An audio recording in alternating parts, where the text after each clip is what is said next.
Bonjour à tous, dans cette vidéo nous allons faire le TP de la combustion du carbone et du butane. Alors vous ferez attention parce que sur votre feuille il y a marqué méthane à la place de butane, donc il faudra corriger en mettant butane.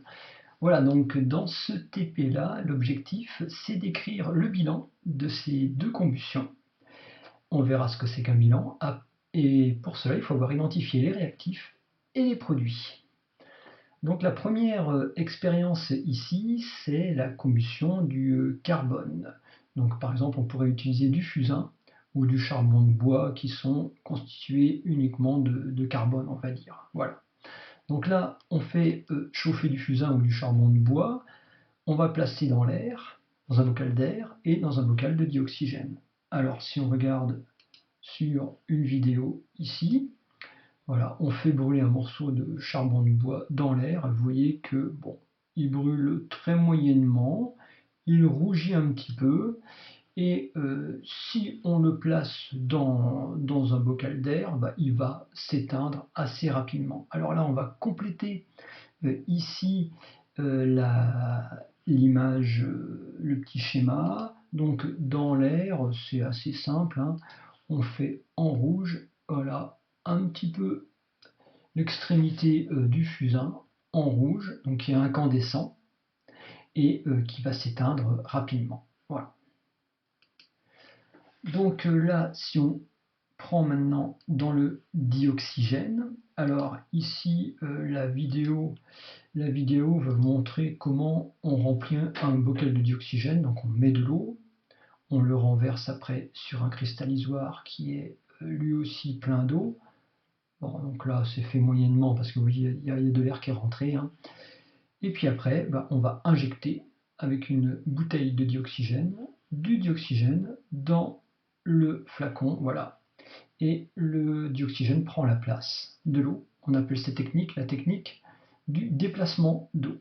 Donc voilà, on récupère, j'avance un petit peu, hein, on récupère le flacon de dioxygène, voilà, et on fait brûler à nouveau un morceau de charbon de bois ou de fusain, peu importe, donc c'est du carbone, et on va le placer dans le bocal ici de dioxygène. Voilà. Et là, qu'est-ce qu'on voit en fait? Bah, que la combustion est quand même assez intense, hein. Donc là, on va compléter à nouveau le petit schéma que l'on a ici. Donc dans le dioxygène, bon, bah, à ce moment-là, on peut prendre du jaune ou de l'oranger par exemple. Bon, voilà, puis on voit qu'il y a des étincelles. Voilà, donc il suffit juste de compléter comme ça. Alors n'hésitez pas à faire pause hein, si ça va un petit peu trop vite en ce qui concerne le TP. Voilà.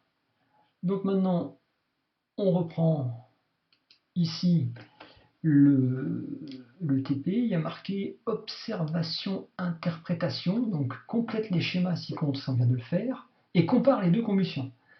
Donc là, c'est l'observation, la comparaison des deux combustions. Donc essayez d'écrire une phrase, faites pause et puis on va passer à la réponse. Donc là, la réponse. Voilà, il suffisait de dire que le carbone, le fusain ou le charbon, peu importe, hein, brûle plus vivement dans le dioxygène que dans l'air. Ou la combustion est plus vive dans le dioxygène que dans l'air. Après, bah, quelle va être l'interprétation? Donc faites pause, hein, essayez d'écrire donc, qu'est-ce qu'on en déduit?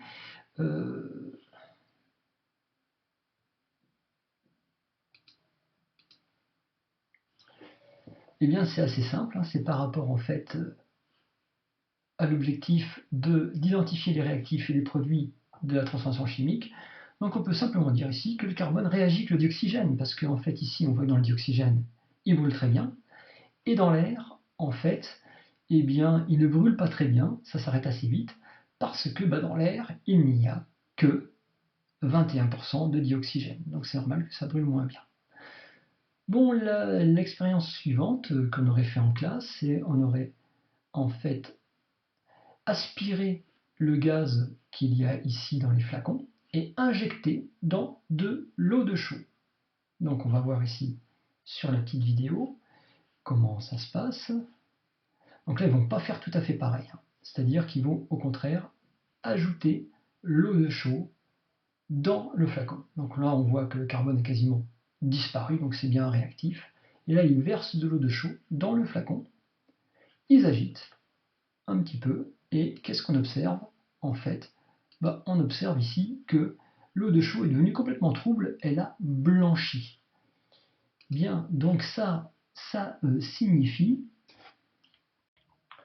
Donc cela signifie en fait, lorsque l'eau de chaux se trouble, qu'on a détecté du dioxyde de carbone. Elle se trouve en présence de dioxyde de carbone.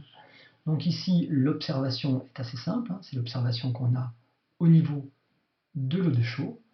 Donc on met tout simplement l'eau de chaux se trouble, ou l'eau de chaux, oui, j'ai mis majuscule, donc c'est pas très bien, voilà, ou l'eau de chaux blanchit, c'est comme on veut, ou elle devient blanche. Et donc, qu'est-ce que ça veut dire ici?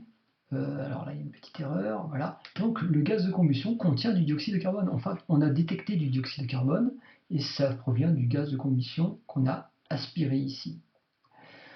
Donc voilà, la conclusion maintenant ici, à vous de la compléter. Je vous laisse lire et compléter. Alors faites pause hein, avant que je donne maintenant la réponse.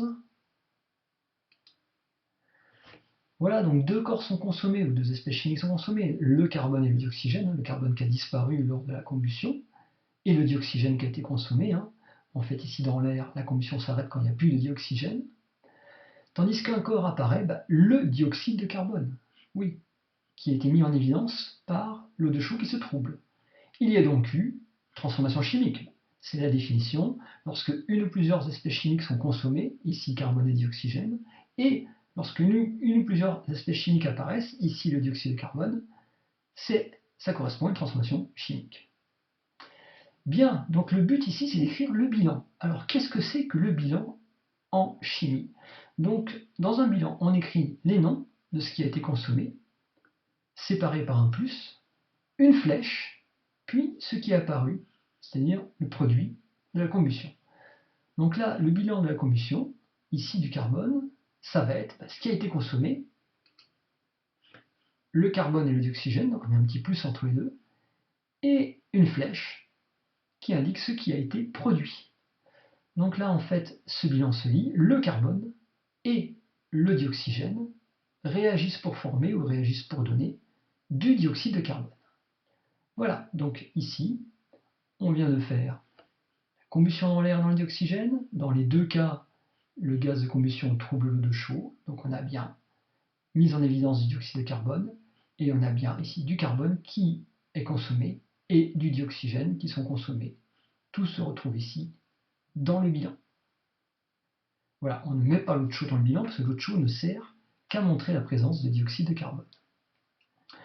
Bien, alors le deuxième point ici maintenant, ça va être la combustion du butane. Alors le butane, c'est un gaz qu'il y a dans les briquets. Donc là, si on fait une autre petite vidéo, donc le briquet avec un récipient par-dessus, et là, qu'est-ce qu'on observe? Il se forme de la buée, vous voyez, sur les bords du récipient, à l'intérieur des parois du récipient.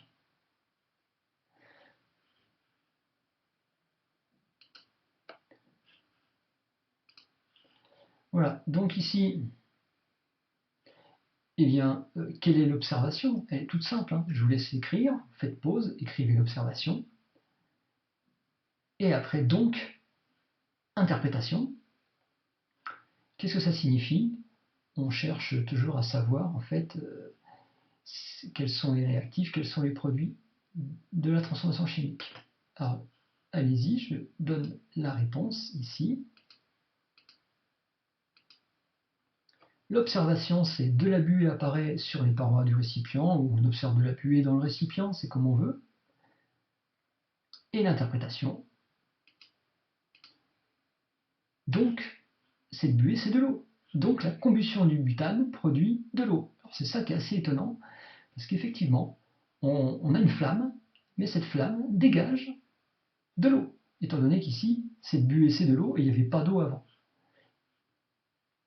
Donc maintenant, deuxième expérience, on ferme le flacon, on a le gaz qu'on aspire avec une seringue et qu'on envoie dans de l'eau de chaud. Alors si on regarde la vidéo, où là ils ne vont pas faire tout à fait pareil non plus, hein, voilà, donc là, ils refont l'expérience, on revoit la buée qui apparaît, donc là il va fermer le flacon, j'accélère un petit peu, voilà, il ferme le flacon avec la main, et puis il rajoute de l'eau de chaud, agitation, et on voit très nettement que l'eau de chaud s'est troublée. Donc, alors c'est pas tout à fait la même expérience, mais nous on aurait fait ça en cours, hein, on aurait aspiré et envoyé dans un tube à essai qui contient de l'eau de chaud, mais l'observation et l'interprétation vont être la même. Donc je vous laisse écrire l'observation, et donc, qu'est-ce que ça signifie? Alors, n'oubliez pas de faire pause, hein. Là, je vous donne la réponse de l'observation, et de l'interprétation. En fait, l'eau de chaud se trouble, ou blanchit, donc on a détecté du dioxyde de carbone, ou donc la combustion du butane produit du dioxyde de carbone. Bien. Petite remarque, lorsque l'on fait brûler du butane, ici, en fait, le butane consomme le dioxygène de l'air. Et que le dioxygène de l'air, pas le diazote. Donc c'est ce qui est marqué ici. Donc à partir de là, à vous d'écrire le bilan de la combustion du butane, hein. C'est-à-dire les réactifs avec les plus entre, et puis le ou les produits avec le plus entre et la flèche entre les deux. Alors n'oubliez pas d'appuyer sur pause, et je vous donne la réponse. Donc voilà la première partie. Le butane et le dioxygène réagissent, c'est bien ce qui est consommé. Et après, pour former, et là il y a deux produits, l'eau, parce que l'apparition de buée tout à l'heure, c'est de l'eau, et du dioxyde de carbone. Donc voici le bilan, ici, de la combustion du butane. Donc le butane réagit avec le dioxygène, où on dit le butane et le dioxygène réagissent pour former de l'eau et du dioxyde de carbone. Très bien, dans la prochaine vidéo, on va faire la synthèse de cours et l'interprétation atomique de tout ce qui s'est passé.